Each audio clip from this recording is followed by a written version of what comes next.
3, 2, 1.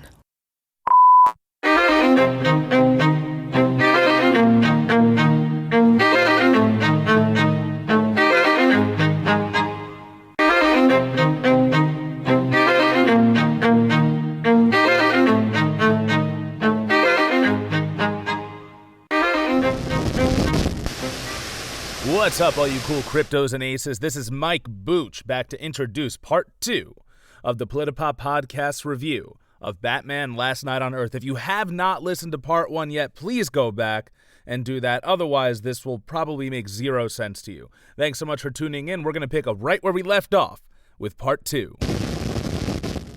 You know, Superman gets up there and he gives his speech, and he gives this heroic, inspirational, beautiful speech that's so touching that Lex Luthor is even, like, kind of shook by it.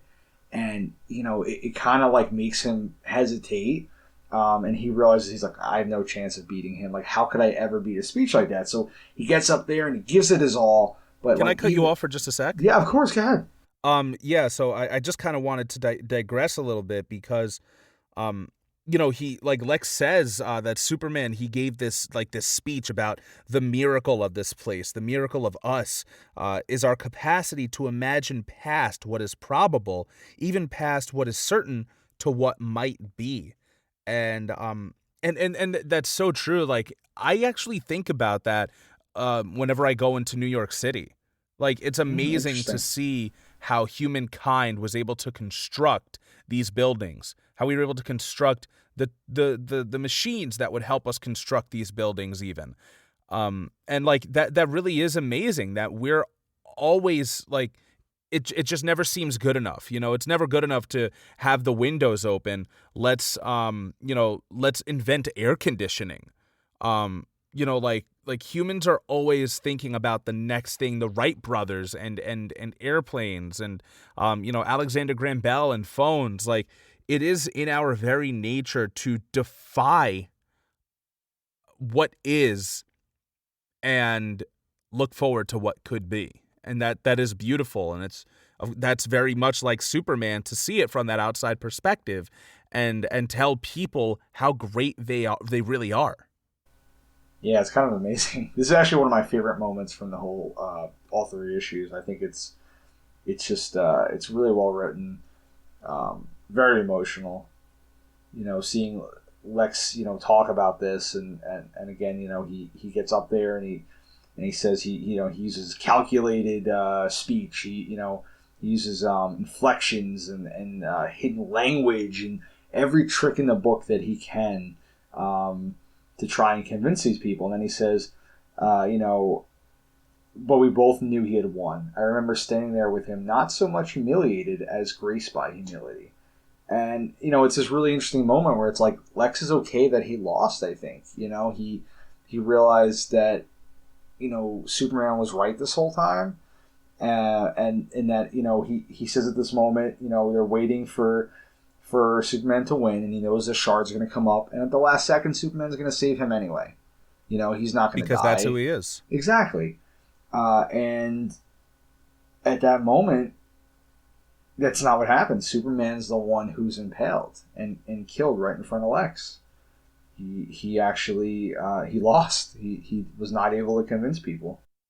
And I didn't think about this the first time, or the second time, but now that I'm looking back at it, like, this really is what humanity is. You know what I mean? Like, you can have people who truly understand what the human condition is and can speak to that. But then you also have Lex Luthor, who's just saying what he knows people want to hear. You know, he doesn't even believe what he's saying 100%. But, you know, like he said, and I think they didn't really have to say it, but I think he says, famous speeches hidden in the language of my own. And I think he went to like a lot of like, you know, probably like Mussolini and Hitler and, you know, like fascist speeches too. Yeah. I think, you know, you see him using his, you know, he has fists and he's very passionate about what he's saying. Like, he looks angry. And then in the panel above, Superman has open hands. He doesn't have fists. Like, he's being very sincere in what he's saying. And, this kind of reminds me of the 2016 election. I mean, not like Hillary was anywhere near fucking Superman. But even with Bernie, let's say, right? Yeah, Because he's the I one was who gonna got say it that stolen. too. We Yep. thought we had it in the bag. Like, okay, this makes sense. This is what's best for us. And, I just remember waking up that next day. Was it November 8th, November 9th? Right, Um, and seeing who really got impaled by those shards. yeah, it's That kind of crazy. people I mean, chose doom. we're seeing it again, though. Like we have Yeah. a chance to course correct. And listen, Bernie Sanders is not perfect. I'm not going to sit here and say he's Superman or a god, but he's obviously the best choice for our country. Someone who actually cares about people, wants to make a difference in their lives, is trying to give power back to people instead of corporations.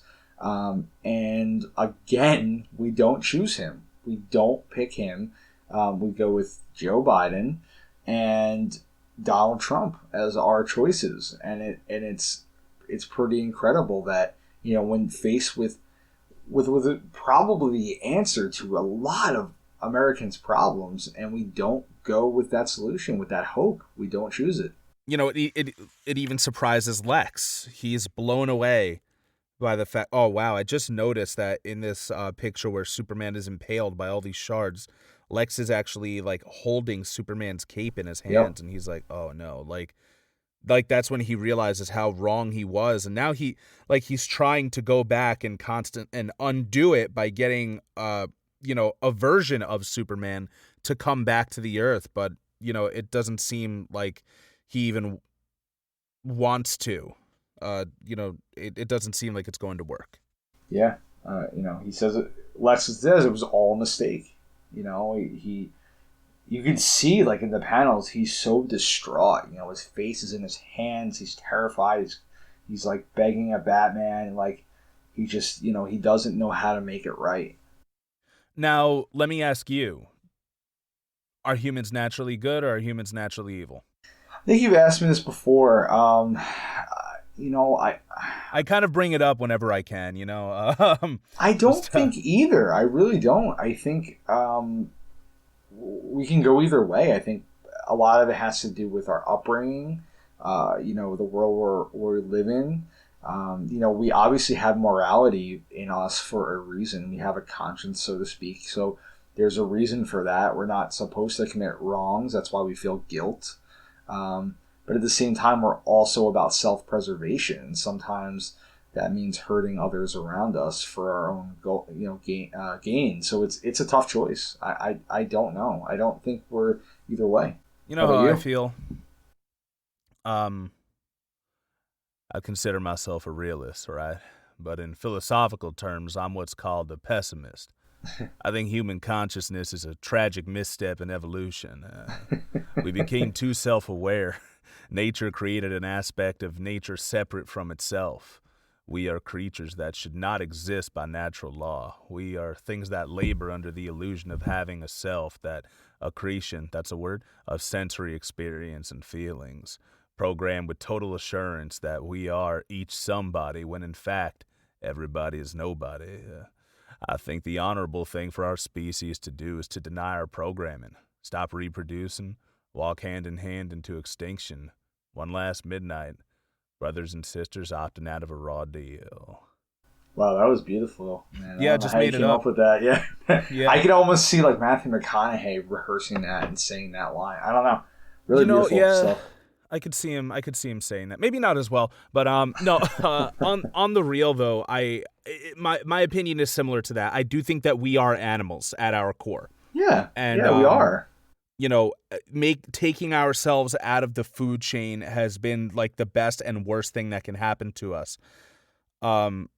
Because we want to think like, oh, we have rational thought and free will and all this other stuff, and we have art, and we can do all of these things. We have amazing technology.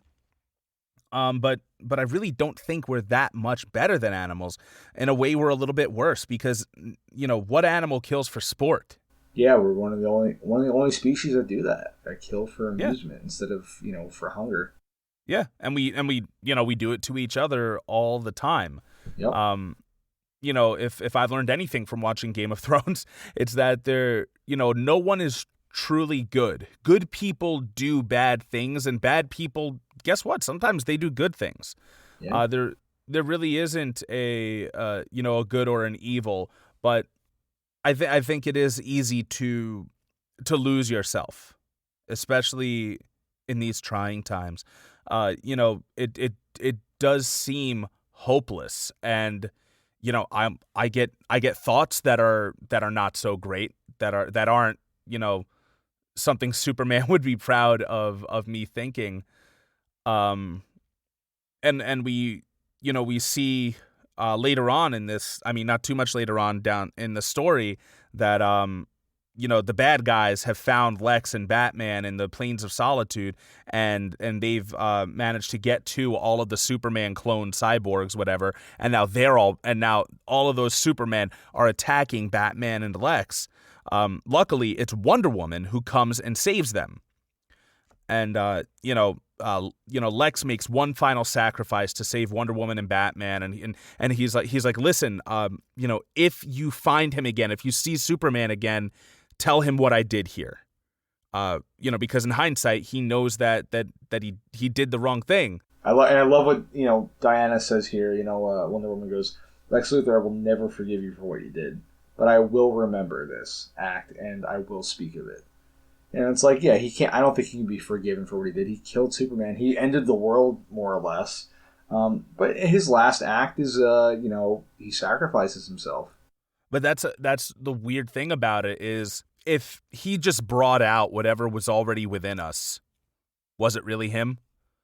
That's the case. That's the case for Trump, right? Like, whatever he said spoke to people. Yes, there was misinformation being spread, and the Russians did get involved, but they weren't in the voting booths with people. Like, what he said, it spoke to a lot more people than we thought it would. Yeah, man, I always say, as bad as he is, the people who vote for him are worse. Yeah, because you can choose to follow a fucking idiot or not. Does that make the idiot bad, or does it make you, quote unquote, bad? I don't really like to. Like I said, good people do bad things. Bad people do good things. But it is easy to lose.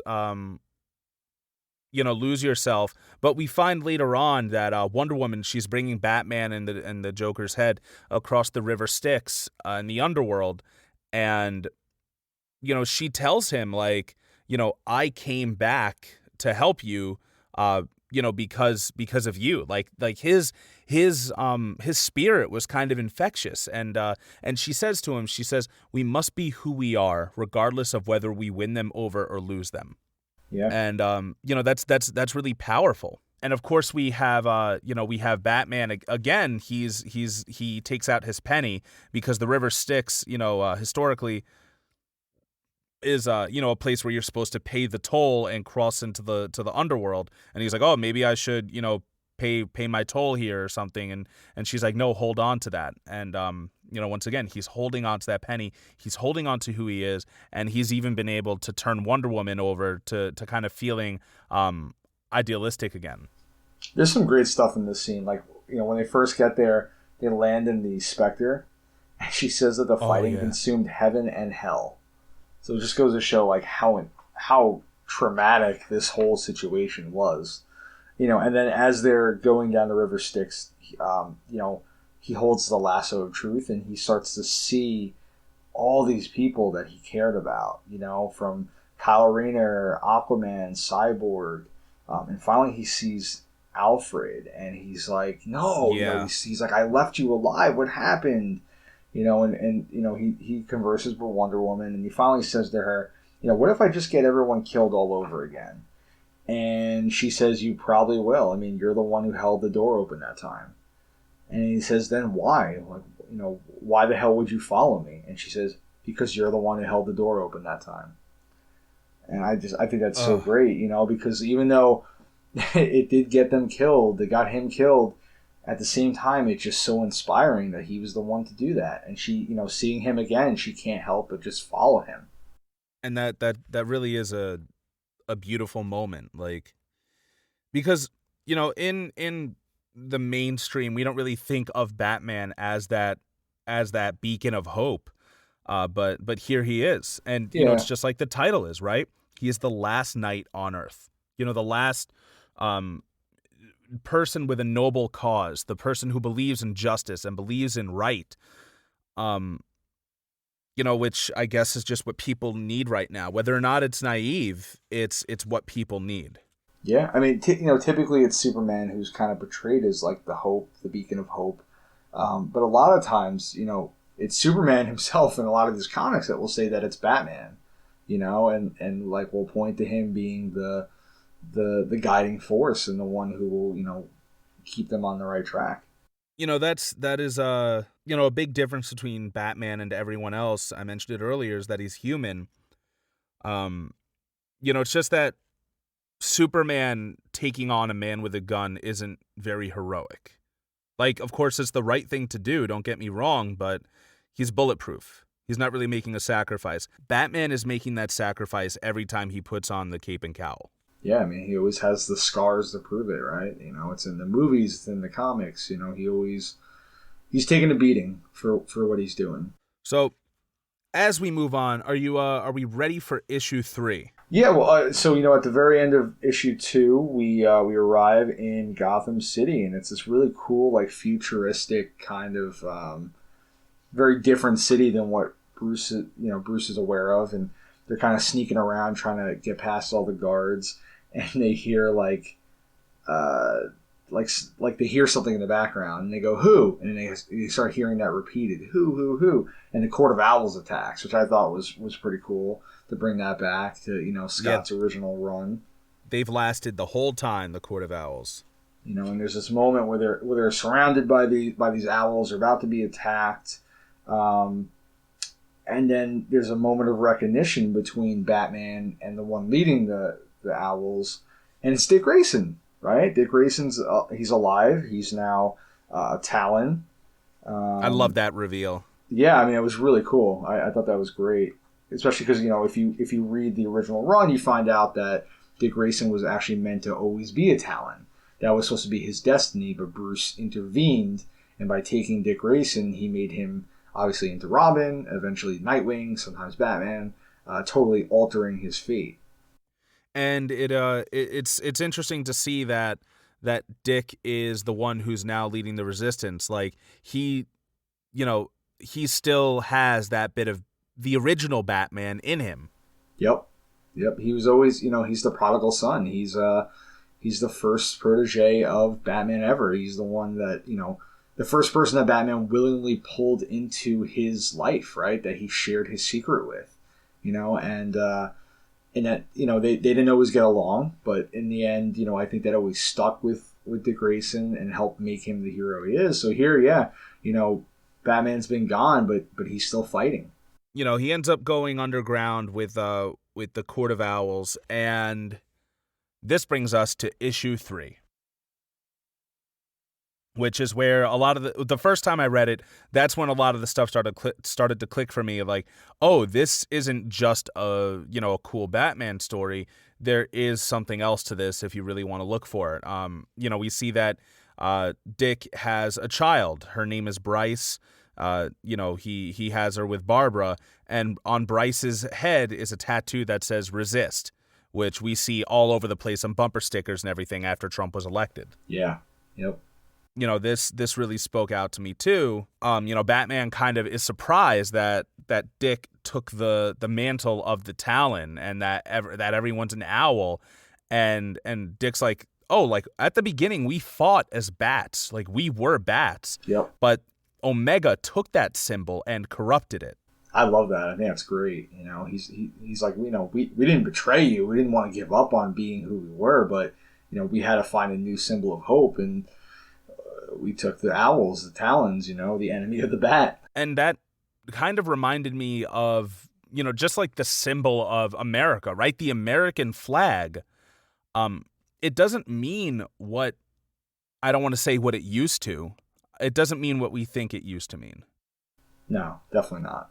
nowadays. Like I know that if I see a pickup truck with an American flag, like I can spot it and be like, all right, that person's probably a Republican, and that means that person probably voted for Trump, and that means that if they don't directly believe in hateful stuff and oppression, then it means that they stand by, which is kind of supporting it. Yeah, they accept it, and it's like if you speak out against any of that stuff, you're labeled un-American. Yeah, and it's like, all right, if that's what being American is, if that's what it truly is, then do you want to be considered like a true patriot for where the country is right now? Yeah, you're not supposed to question your country, not supposed to question the ethics. Unless they tell you to wear a mask, then all of a sudden it's okay to question things. Yeah, of course. That's the only time when you can question things. I do believe in the American flag if it's upside down, which we know means country in distress. Yeah. Yep. I do think that the symbol of the American flag has now been tainted, just as the symbol of the bat was. It used to be about heroism and patriotism and land of the free, home of the brave. But now, for the most part, it's just touted by people who I think believe in America rather than what the values of that flag really represent. America, regardless of, it could be America 20 years ago, 30 years ago, 5 days ago, they just believe in the country regardless of how much it's changed. Yeah, always. And of course we also see like there are a million different variations of it, right? My least favorite one being the, black and white flag with one blue line going across it. That it's like, oh, we believe in America, but we also believe in a police state. Blue lives matter. Blue lives are the most important. Back the blue, all that other shit. Well, they do that when black people are being shot in the streets, but then when you are told that you can't, go into public spaces with a large group of people, you can't have a concert, you have to wear a mask, then all of a sudden it's okay to fight back, and that's the crazy thing to me. Yeah, then it's like, oh, well, fuck the police. The police can't tell me what to do.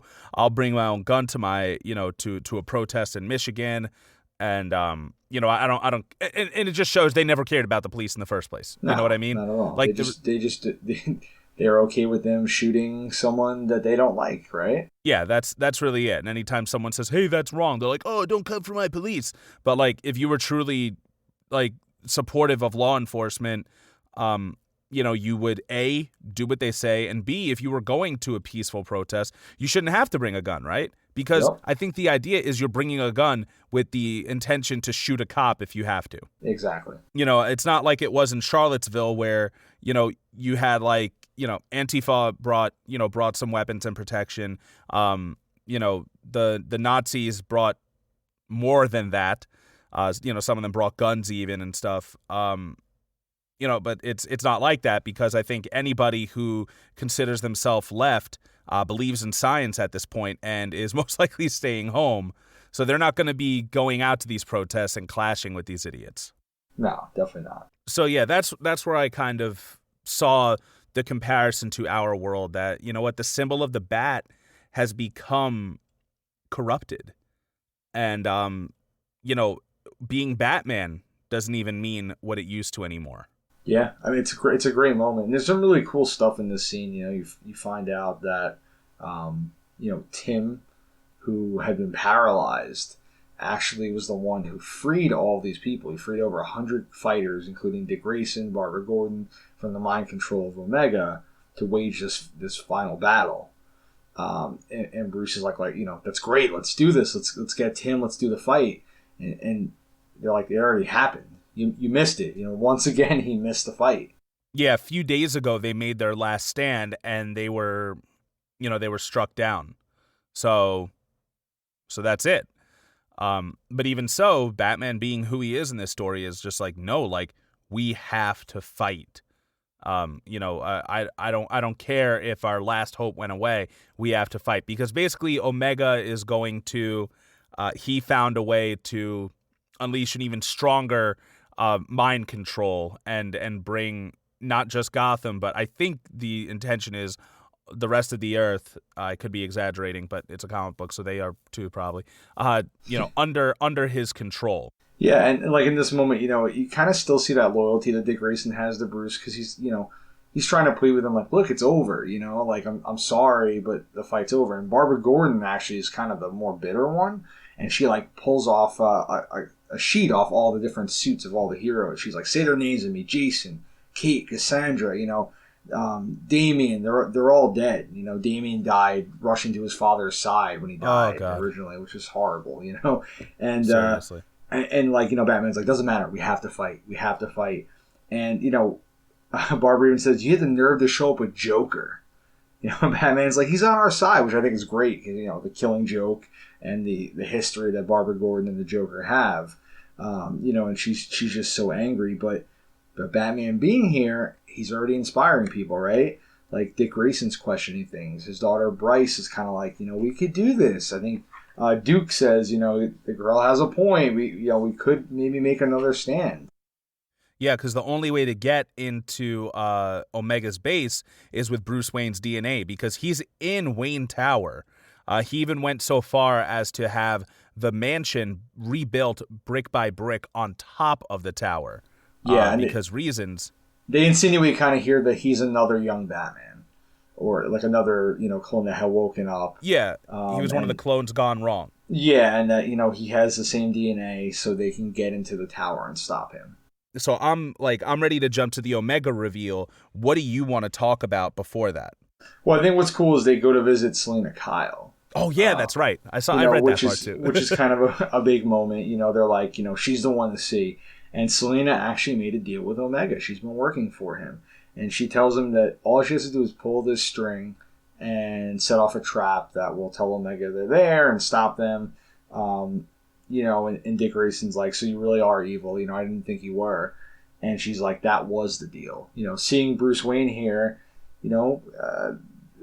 she loves him. It's pretty, yeah. Typically portrayed that they're in love, and whether, it always works out or not. But, seeing him, she's inspired to help them out. So she opens up, kind of like her weapons locker, where she has all these items, including the original lasso of truth, which she gives to Wonder Woman. That was so cool. She makes a joke about some Eskrima sticks being in the very, very back for Nightwing. Fuck yeah. There's some really cool stuff here. And she basically gives them the weapons they need to do this full-scale assault. And they're going to do 2 simultaneous attacks, right? One on Wayne Tower with Joker and Batman, and then the other on Arkham Asylum, which the Talons will do. Yeah, and I really like that moment because she says, like, oh, well, the plan was to spring this trap on you when you attacked us, but they don't attack. They just kind of walk in. Yeah. And they're like, yo, what's up? Which is interesting. Like, kind of pick your battles, know when to fight, know when to choose diplomacy. Yep, exactly. Although I do think diplomacy might have had its day. But yeah, then there's this awesome reveal that Tim, he actually had his neck broken, and he developed an exoskeleton that would respond to his thoughts. So that's how he was able to keep being Robin. He made a Robin robot suit that is now unoccupied. But the Joker, his head is put in that suit, and he gets to become Robin. He gets to live his dream of being Batman's Robin. Yeah, which he's been joking about, like, the entire comic, talking about how he wants to be Robin.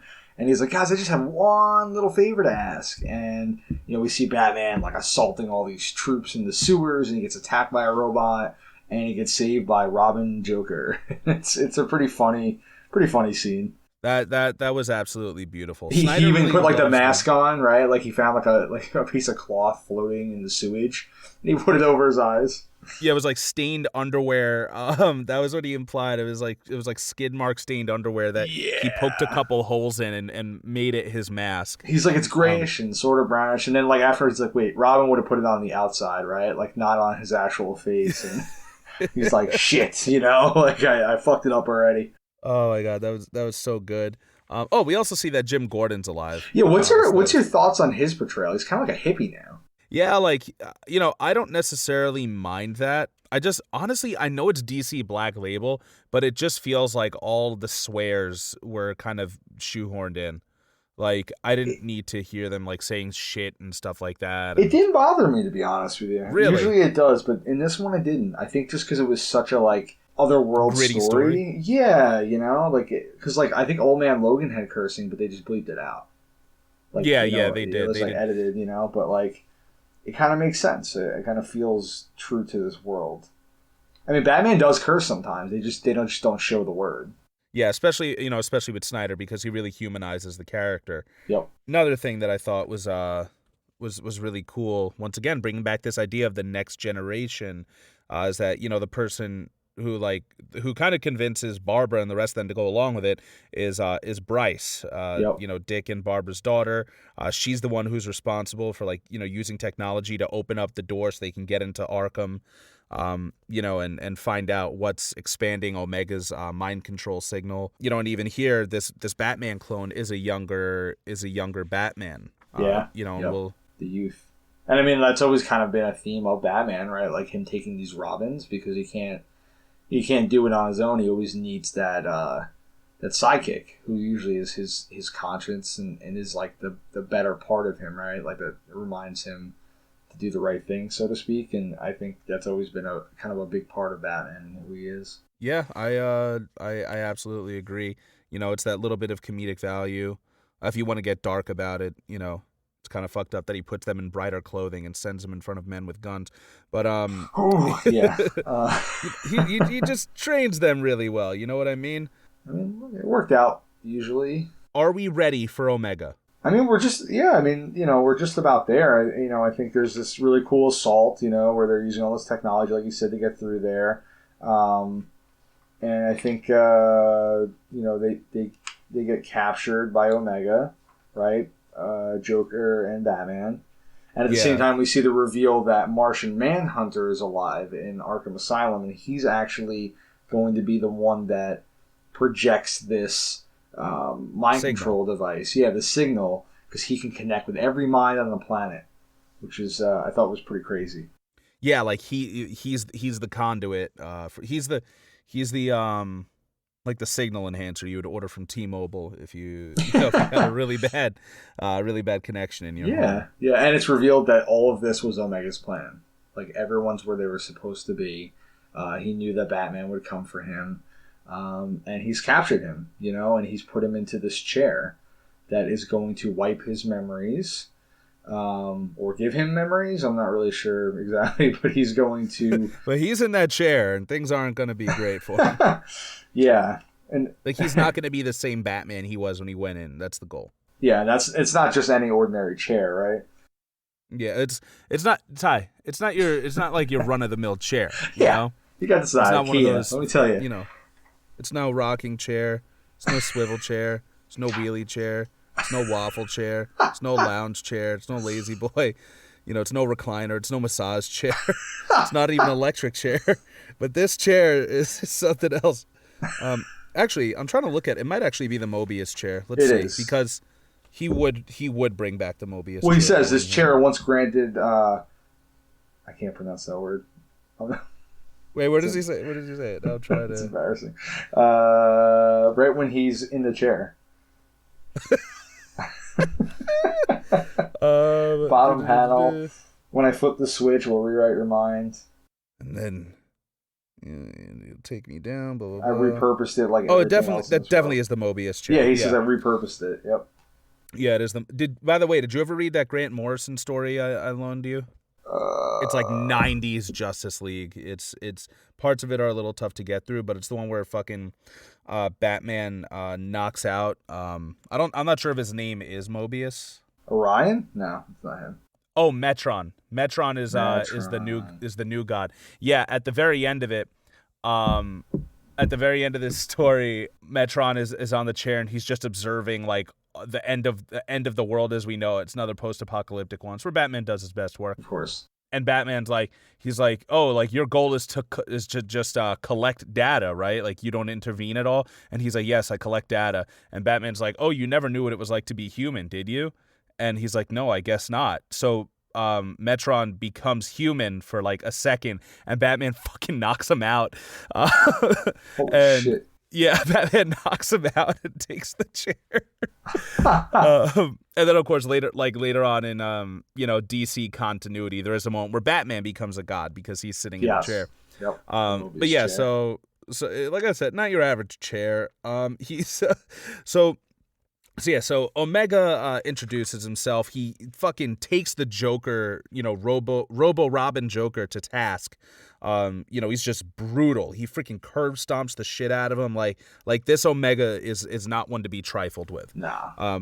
He throws Batman into this chair. He's telling Batman, he's like, listen, don't feel bad for him. He got to die as he always wanted, fighting Batman. And Bruce is like, Batman, he'd be ashamed of you. You know that? The real Bruce Wayne. And Omega's like, what did you just say? And he's like, you heard me. You're an abomination. Joker was more of a goddamn Batman than you. If the real Bruce Wayne was here now, he'd be sickened by you. You're everything he hated. And Omega says, I'd have to disagree, Bruce. He takes his mask off to reveal he's the original Bruce Wayne. And I love this. I love this image of him, like, just so scarred and brutalized and, like, it's gross, It is. He looks like an MMA fighter mixed with a washed-up 80s professional wrestler. Oh, God. Yeah, he looks like Mickey Rourke. My God, he told Mickey Rourke. He really does. He looks just like Mickey Rourke, and that's pretty disgusting. Did you figure this out? Like, did you know coming into this moment that it was him? Like just the page before when he was like, they set it up to be that way. Yeah, I kind of figured it out like in the very beginning of the third issue that it was going to be the original Bruce Wayne that supposedly died when he opened the doors. Yeah, but I was blown away by that. I mean, it's perfect. I think a lot of people were annoyed by the twist, but like I thought it worked great. I mean, it makes sense. Really, people didn't like that? Yeah, I heard a lot of people weren't a fan of this issue, but I definitely thought the twist was great. It made sense. Yeah, I thought it was great because the very theme of it is about like, the old being out of date and the new, taking over. And even the original Bruce, Omega, we'll just keep referring to him as Omega. Is that cool? Yeah, I think that makes sense. Yeah, so Omega, he basically tells, Bruce the same thing. He's like, don't worry, this amazing supersonic chair is going to rewrite, your mind, and you're going to kill me and take over and carry out my plan. Yeah, he says, I don't have a whole lot of time left, so I need someone to take over the legacy. And this is totally like he's boomer Batman, right? Because he's talking, he says, I let them in and they broke me. They broke me so bad it took me years to get back on my feet. Like this is the whole pull yourself up by your bootstraps analogy, right? Like, yep. He says, but I did it. No magic, no pits, referring to the Lazarus pit, just a vision, a plan to save them, really save them this time. And yes, Bruce, this is all a part of that plan, you being here. Like, of course, because Batman thinks of everything. Like, he planned on the new Bruce coming to him. He planned on him bringing the rest of the Resistance there. Yep, it was all part of his plan. This is exactly what he wanted. Yeah, and once it seems like this is such a removal from Batman, but it really isn't, right? Because this is a Batman who wanted to save the people. They freaking brutalized him, killed him, basically. He says an 8-year-old girl who he was trying to tell to hide, which was tough to do because he didn't even have a tongue at that point, but he still wanted to look out for the people. This 8-year-old girl was lighting him on fire. It took like 7 tries, right? It's kind of funny. I kind of want to see what happened. He's like, he's just like yelling at him. It almost seems like a skit where like Scott Snyder's trying to take it as like far as you can. He's like, I had no tongue, I had no teeth. And she tried to set me on fire 8 times. It's like, what the fuck? Some shit in his mouth too. Like, what happened next? And then you have the Black Knight from Monty Python and the Holy Grail. That's who he is. But he thinks, once again, an older individual who thinks he knows better. He's like, but don't worry, I'm going to save them this time. And his way of saving them is to bring everyone under mind control. Like, yes.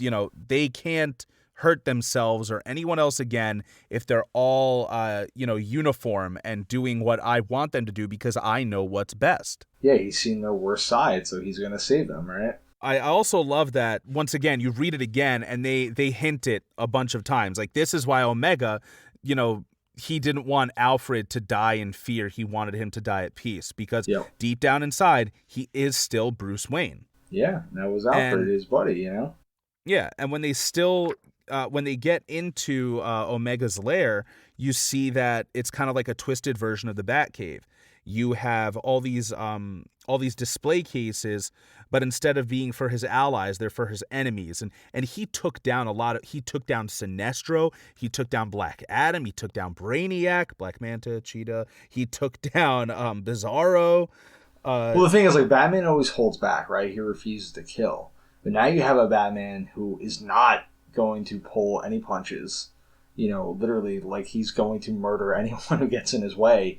You know, he's unstoppable with his strategic planning and, you know, ability to kill like that. You know, no one stands a chance. Yeah, and they did. Oh, he even killed Darkseid. That's where his whole power comes from. Yeah, he killed Darkseid. Yeah. Yeah, that's where he gets the antimatter, the anti-life equation. And he, you know, through technological advancements such as putting Darkseid's head on an antenna, he's then able to. It's a bit barbaric, but it seems to work. But, you know, listen, he's Batman. You know, let's not question his methods. But so, like, this is the moment where Bruce is in this chair and he's going to be rewritten and become the new Omega.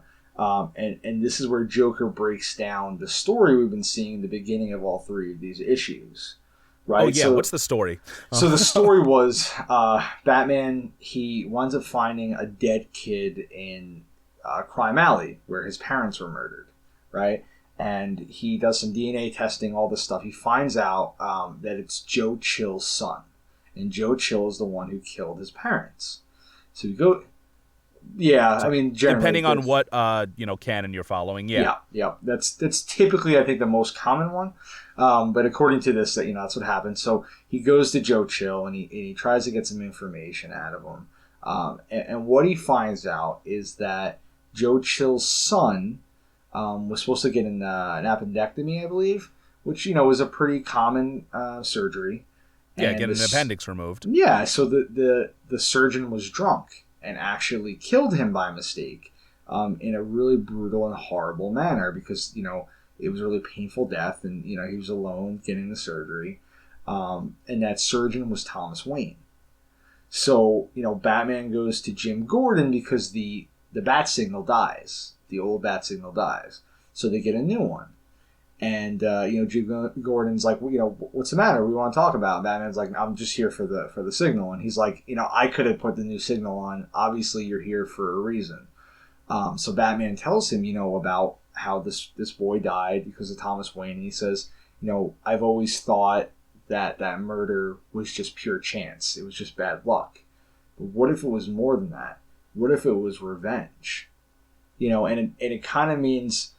if that was revenge, then his entire journey as Batman is false, because Thomas Wayne was the villain, and like everything that he's believed in all these years that has guided him to being Batman isn't what he really believed. And it kind of negates his entire journey as this hero.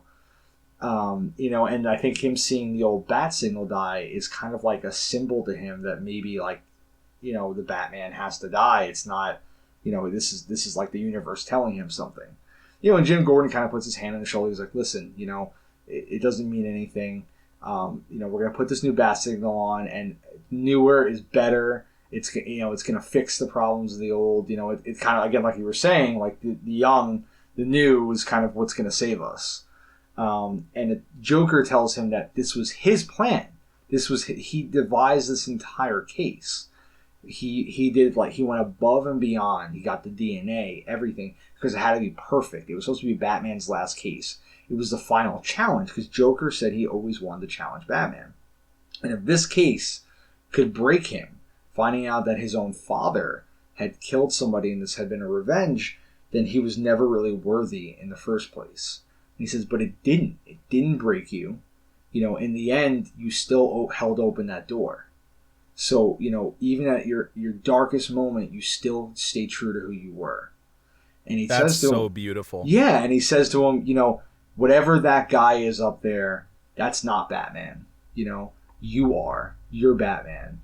Don't worry about what he is. You have to remember that you're the true Batman, and that's what I had to tell you. And just as the machine's about to click off, I think there's 11, 10 seconds left.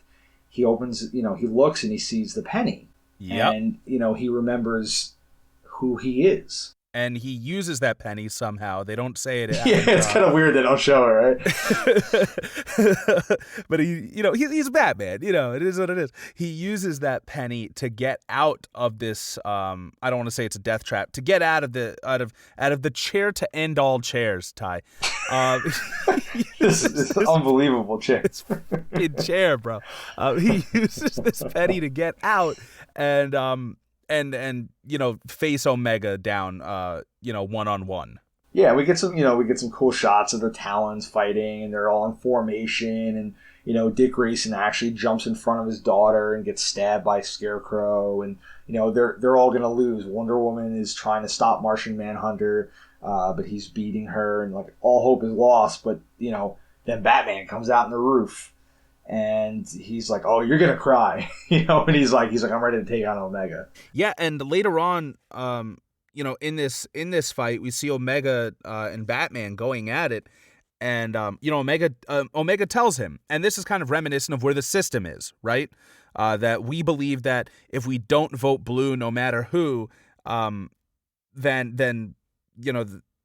then Trump's going to get reelected or whatever. That we have to follow the rules of this system. And that's what Omega tells Batman. He fucking hits him across the face and he says, unless you follow me, the world has no place for you. Like, you have to follow the system. You have to follow, this two-party system. I'm really projecting. And don't fight it. Yeah, and Batman hits him right back in the face and he says, I'll make my own damn place then. So good. Like that, that's the thing. Like, this symbol of the bat has become corrupted. Omega took it, but also, if anyone is going to use the symbol, it should be the original Batman. It should be Omega, right? It's about evolving past that symbol and making your own world, your own system, your own place, as Batman says. But in a lot of ways, I don't know. It's almost about reclaiming it too, because I believe Dick Grayson says, if we're going to go out fighting, we're going to go out as bats, not owls. So it's like, they're reclaiming that mantle again. Don't let them take what something that stands for justice and turn it into something that's evil, you're saying. And I think, we've spoken about the American flag and like you said earlier, what it represents now. But we've also talked about how America was built on protest. It was built on, fighting back against corruption and unfair representation, right? So it's almost like, when do we take it back? When do we take back the country to what it's really supposed to stand for? Liberty and freedom. Maybe that's kind of what's happening here. And they're like, no, we're gonna make the bat symbol, mean what it was supposed to again.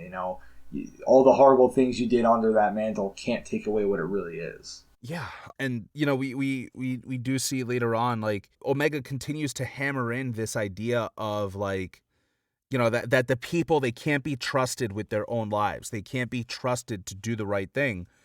He says they'll kill each other again. They'll tear them all apart. Like, after everything I told you, you still don't see that, people are inherently, like, bad. They can't be trusted. They'll never listen to you. And Batman he says, so be it. If they listen, they do. If they don't, they don't. But Batman isn't special. You said it yourself. He's just a bat in a storm of bats. Yep. But that's what makes him special. That's all Batman is. And it's all he'll ever be. Omega's done some horrible things, but you do realize he's not evil. He thinks he's doing the right thing. Like, he impales Batman with the stake, dark side antenna. The dark side antenna, yeah. And he says, yes, hear it, Bruce. It's coming. A world with no more anger, no more pain, no more fighting, no screams, no shrieks. A world that's finally quiet. Like, he thinks he's really saving the world. Oh, yeah, and it's this beautiful moment. So Batman does break his rule, and he stabs Omega with, like, he ends up taking that antenna out and stabbing Omega with it. And, Omega's last words, and he's like, they're going to break your heart. In the end, if you let them in, they will. That's why I did this for you, for them.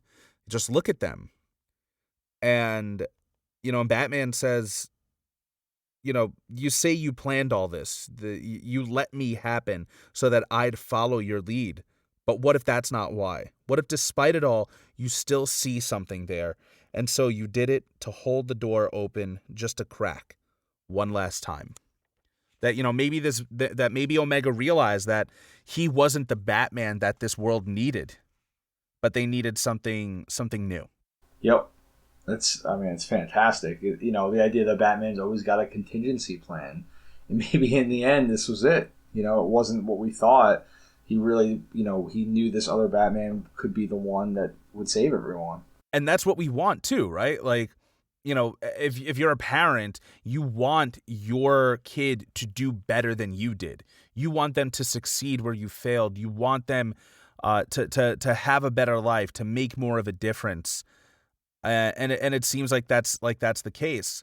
If I could go back real quick to this whole, he's just a bat in a swarm of bats, that right there is such an amazing bit of symbolism, right? Because it shows that Batman isn't special, but that everybody has the potential to be that hero. Yeah. Yep. Everybody can be Batman. Well, I think that's always been his message, right? Like, there must always be a Batman, kind of. That's why whenever he falls, someone else takes up the mantle. We've seen it be, Dick Grayson, Azrael, Damian. It's not so much who's under it, but that symbol, that, to fight back and do the right thing and stand up. And that really all it takes is one person to do that right thing.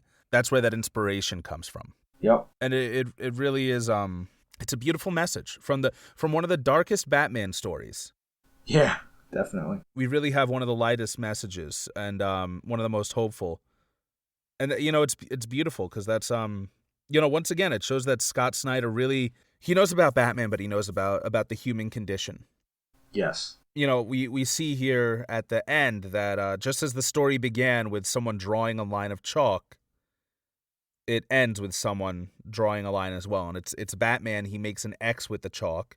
He's standing there with a, awesome new suit with Wonder Woman, and Robo Robin Joker. He managed to survive, except now the mask is tied around the helmet, not yep. not around his face on the inside, which I just think is hilarious. It's really funny. And of course, Barbara's back in her Batgirl suit. Dick Grayson's in his Nightwing suit.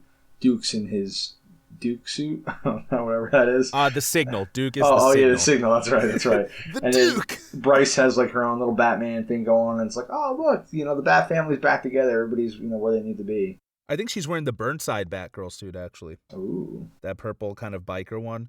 But yeah, they're all they reclaimed. They fought to reclaim that bat. Yep. And now it's there. And of course, X marks the spot. That X is there. So that way, Superman's escape pod can come through. And of course, this escape pod has a live Kal-El in it. A live little baby boy, little baby Kryptonian Superman boy. Yeah, it's a very hopeful moment, And then you see Batman, Joker, and Wonder Woman all looking in at him. It's sweet. And then there's an image of Batman holding, Superman holding baby Clark Kent or Kal-El, and it's a very hopeful message. Yeah, and where this ship lands, it's in Crime Alley. Yeah, it's kind of a great moment. Yeah, which is where his parents had died. That's where Batman began. I don't know. It really is just a beautiful ending. It it symbolizes hope and yeah. I mean, Superman, right? Yeah. He was the most pure soul, and Lex died trying to bring him back, and it finally happens. It is an interesting thought that Batman and Wonder Woman are going to be the ones to raise him. Which is you remember at the end of Kingdom Come, what is that? Alex Ross and Mark Waid. Yep. That Superman and Wonder Woman are going to have a kid, and they decide to make Bruce the Godfather. Yeah. And they're like, we want you to be one of the people to help raise our kid. Like, well, they're the Trinity, right? They're like the Yeah. three greatest heroes of the DC universe. They're the ones that lead everyone else. So on a hilarious side note, the first yeah. time I read this, right? Obviously, they didn't come out back to back. There was a wait time, and I think the third issue actually was delayed quite a bit. Um, so by the time I read the third issue, and this ending happened, I didn't fucking know why there was a baby Superman. I was so confused as to why this ship was there, and Wait. like I totally forgot about Plex trying to bring them through portals, Oh or my maybe god. I read through it so quickly the first time, and I'm like, what the fuck? Like this is so random. I'm like, I don't understand why this baby Superman's here, and I've tried to think about it. I was trying to figure out why this would happen. I'm like. Maybe him stopping Omega made Superman come be reborn. I was like, I don't know what's going on here. So I had no idea why it ended like this the first time. That is absolutely hilarious. Yeah. But I didn't have any idea until this time why the whole Joe Chill thing counted. Oh, okay, interesting. So yeah, so Yeah. you were able to give me some insight into that. Um, I might have just read through it too fast Yeah. originally. Because when you first get something, you just want to kind of read through it. Yeah, I mean, the first time I was so obsessed with finding out who Omega was, when really that wasn't the important part, you know? But yeah, it was that's so funny. Like, why the fuck is Superman here? I'm like, this Yeah. makes no sense. What a weird ending. Yeah, I was like, why does the Joe Chill thing matter? But that ended up being so beautiful that even when he found out that his origin was based on vengeance, Yeah. that he actually wasn't in the right, that the Waynes might not have been the victims, Yep. he still did the right thing Yeah, because he didn't that's break. just what He held the Batman door does. open. So that's the thing. I think everybody right now, you have a choice to make, and you're going to keep having these choices to make, and they're not going to be easy. And I'm not sure, where I stand on them either. Do you hold the door open, or do you recognize that humanity isn't all it's cracked up to be? It's not as it. Yeah, it's not worth saving. Yeah, I mean, I think it is healthy to have Batman's outlook on it. At the end of this, his whole thing is that humanity may be destined for doom, but it's our choice. It should be our choice to make it. Yeah, it's interesting too because he's always the one that sees the worst in people, right? He's the one that has a plan to take down the Justice League, but at the same time, he is a human, and he wants us to have the right to decide that. Yeah, once again, you'll never see anyone else who cares more about their fellow man than Bruce Wayne. That's it. There is a lot to think about. Things that you symbolism. Things that you previously thought were, stood for, for great things, being corrupted. And it's tough now knowing what we know, right? Because it's to be like, oh, the White House used to mean great things. The president was was an honorable blah blah blah, but we really haven't had amazing leaders, at least in our lifetime, right? You and I had what? The first George Bush, Clinton, second George Bush, Obama, and then Trump. So we had a pedophile. Someone who started a major war. Obama bombed how many, drone striked how many innocent people, and Trump. So yeah, not the best leaders. And Trump, our country combination of all of them is kind of built on slavery, right? I mean, that's like the dark secret people like to really talk about. I mean, how many of our former presidents owned slaves? Yeah, and I've been thinking about this recently. Like people are like, oh, Trump's the worst president ever, and I'm like, fuck. He might be, and the bar's so low. But you know what? He might not be either. Elaborate. I mean, Trump has caused less wars than most of our presidents. He owns less slaves. I mean, seriously. I mean, how many people did Obama kill? You ask certain people in other countries, for example.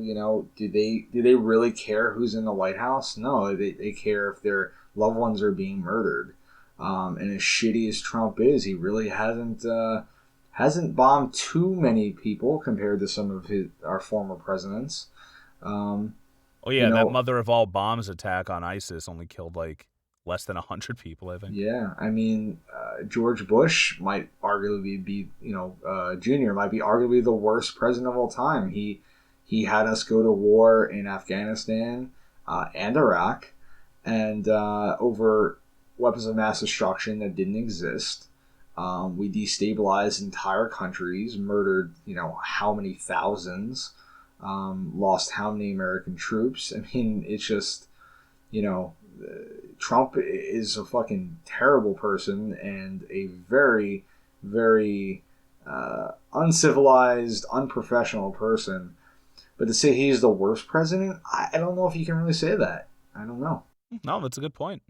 I don't know either, really. All I do know is that we got to try and find something we believe in. Find that symbol, if it's that bat symbol for you, like it is for me, or if it's the American flag, just really break it down to what it means to you. And I think we can do better. I think that's what we got to do. We have to do better. We have to learn from the past. We have to do like Batman did here and just do better and make things, a better world for the people around us, not just for ourselves. Yeah. Make your own place. Take a symbol that was corrupted and reclaim it so it means what it, maybe not what it used to mean, but it means what it means in your heart, if that makes sense. You know what I mean? Definitely. Oh, thank God. Or you're just humoring me. But the other thing too is just everybody hold on to your fucking pennies. Just whatever it is that, who you are, do not compromise that for anybody or anything. Yeah. Find something that grounds you, Yeah. And, it happens. You may lose yourself a lot, especially right now, but, hold on to that penny, hold on to who you are and what you believe in, because ideas last longer than people. I like that. That's great. And see, no, I'm kidding. That's a lot better. I was going to say, remember, you are the resistance. Thanks, Christian Bale. And I'm out. If you are listening to me, then you are the resistance. Ty, thanks so much. Well, I don't have to thank you anymore because you're a fucking official PolitiPop podcast host. Don't fucking thank me anymore. All right, I'm sick of the thanks. I don't have to thank you for being on. I do want to point out, to people, whoever's listening to this, even if we did spoil it, it's a fantastic read. The art is incredible. It's really fun too. If you're just like, you don't want to look into the political side of it, you can just really enjoy a great Batman tale. I do think the third issue is a little rushed. It would have been nice to see some of this happen a little more over another issue or two. But I would definitely recommend this. It's a great cap on a fantastic run between some great people in the comic book industry. Yeah, they're absolutely fantastic creators. If you want to know more about them, Scott Snyder has a YouTube channel.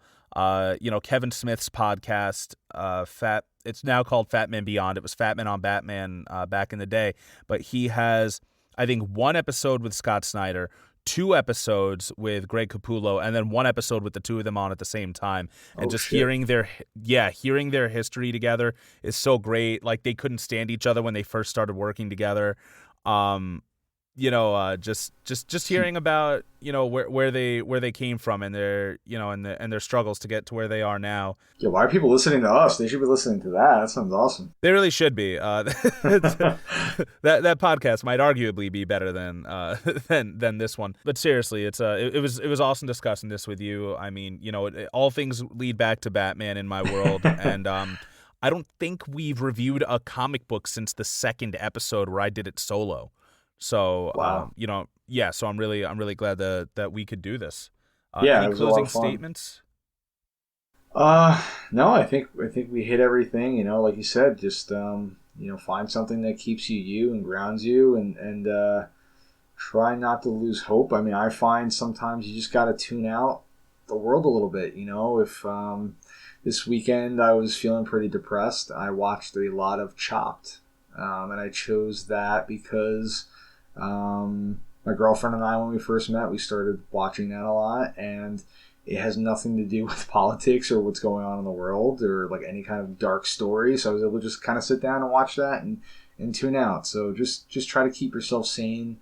Because sometimes I think an oversaturation of the news in the world around you can really bring you down. You don't want to be ignorant. You don't want to forget what's happening, but you got to give yourself those moments of sanity. And sometimes, you got to read a comic book. So read some Batman. I couldn't have said it better myself. Yeah, and on that note, we're going to write out on the following song. It's called "Hate Conquers All." It's by Anti-Flag. They are a progressive punk band. It's from their most recent album. I want to say it's called 2020 Vision. It is called 2020 Vision. That's why. Nice. Nailed it. It kind of, the lyrics kind of hearken to the idea in the comic of Omega taking over everything and building this empire, kind of based on hate. He doesn't think that's what it is. He thinks he's doing the right thing. But this just kind of spoke to me. Anti-Flag is an awesome band. They, so listen to whatever you can from them.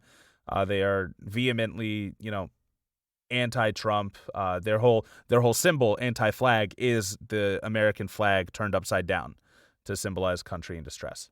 But yeah, so we're going to write out on that. In the meantime, please listen to us and rate and review us on Podbean or iTunes or wherever you get your podcasts. You like what we're saying or you think it's bullshit, feel free to contact us. You can find us on Twitter at PolitiPopPod. Find us on Instagram at PolitiPopPodcast. Email us at politipopcast@gmail.com. Let us know what you thought of Overrated. Let us know what you think of our regular episodes. And that's it. We really love recording this and putting this podcast out for, all of our, 6 listeners. I'm sorry, the 1.5. Yeah, we lost 1.5. It was a terrible tragedy. You can find our show notes and sources at politipoppodcast.wordpress.com. And as always, special thanks to our listeners, like you, and to Antonia Little for logo design. Remember, no matter what you're watching, no matter what you're listening to, no matter what you're reading, never stop thinking, never stop learning, and remember to always read between.